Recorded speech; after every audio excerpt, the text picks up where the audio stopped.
So విద్యార్థుల fee రియంబర్స్మెంట్కి సంబంధించి ఎందున ధర్నాలు అయితే చేయబోతున్నారనమాట. తెలంగాణ వ్యాప్తంగాన విద్యార్థుల ఫీజు చెల్లించాలన్న హైకోర్టు తీర్పునకు నిరసనగా ఈ నెల 8న రాష్ట్ర వ్యాప్తంగా ధర్నాలు ప్రదర్శనలు నిర్వహిస్తున్నట్లు బీసీ ఐకాస చైర్మన్ ఎంపీ ఆర్ కృష్ణయ్య ప్రకటించారు.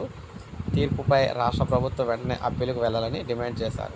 హైకోర్టు తీర్పుపై గాచిగూడలోని మహారాజా క్లాసిక్ హోటల్లో బీసీ సంక్షేమ సంఘం జాతీయ కన్వీనర్ రాజేందర్, రాష్ట్ర ప్రధాన కార్యదర్శి రాజేష్ యాదవ్, బీసీ యువజన సంఘం రాష్ట్ర అధ్యక్షులు అందరూ కూడా ఇందులో పాల్గొన్నారు.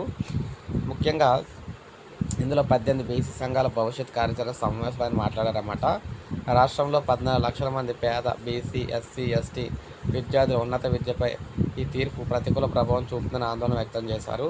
ప్రభుత్వం వెంటనే స్పందించి 6,000 కోట్ల ఫీజు బకాయిలను విడుదల చేయాలన్నారు. నాయకులు నీల వెంకటేష్, శివ శ్రీనివాస్, నిఖిల్ తదితరులు ఇందులో పాల్గొన్నారు.